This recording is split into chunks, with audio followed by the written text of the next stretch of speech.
আসসালামু আলাইকুম। স্পেশাল ডেতে কিংবা বাসায় যদি নতুন জামাই আসে, আপনি যদি এভাবে কোপ্তা কারি তার সামনে প্রেজেন্ট করেন, সে কিন্তু খেয়ে একদম অভিভূত হবে এবং প্রশংসায় কিন্তু পঞ্চমুখ হবে আপনার, যে এত সুন্দর কোপ্তা কারি তৈরি করেছেন।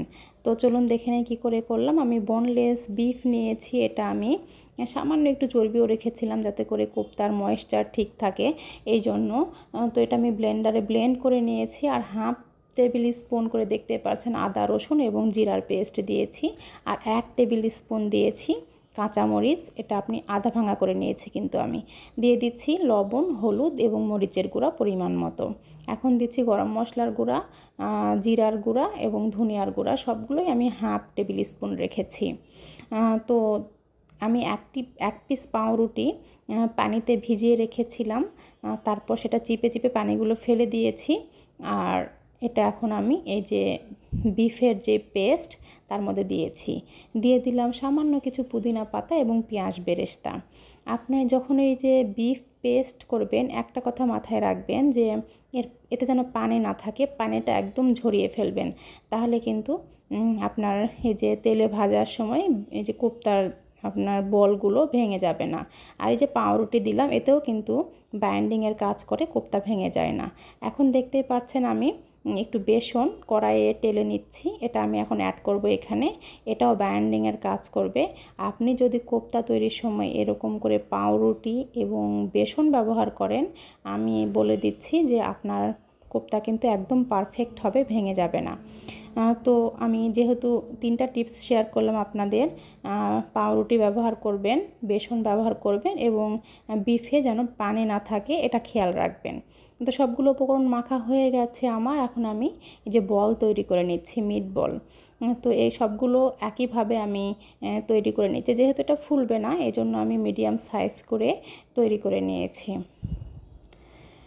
আমার পেঁয়াজ বেরেস্তার তেল ছিল প্যানে কিছুটা, আমি না ফেলে ওই একই তেলে এই মিট বলগুলো ছেড়ে দিচ্ছি।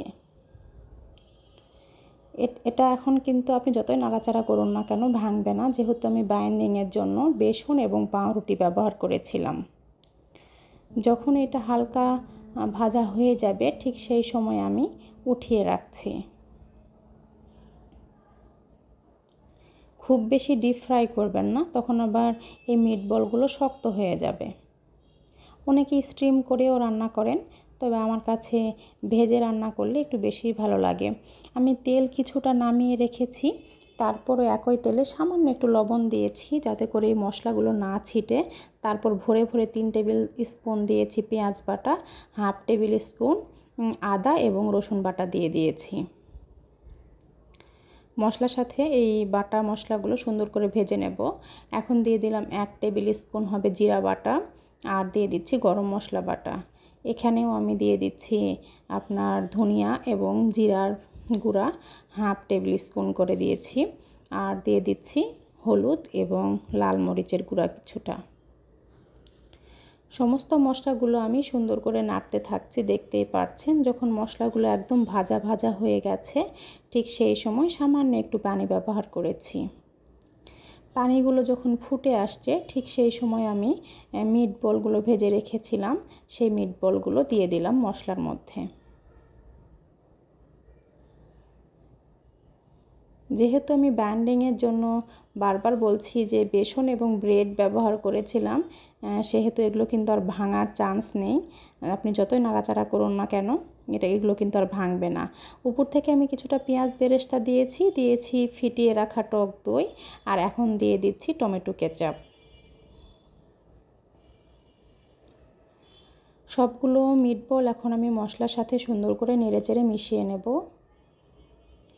আর এত সুন্দর একটি স্মেল বেরিয়েছে, যখন আপনারা বাসায় ট্রাই করবেন এটি অবশ্যই এটি উপলব্ধি করতে পারবেন। আর কালারটা তো মাশাআল্লাহ আপনারা দেখতেই পাচ্ছেন কতটা লোভনীয় দেখাচ্ছে। যখন উপরে তেল চলে আসছে আমি আরও কিছুটা ফোটানো পানি ব্যবহার করেছি এখানে।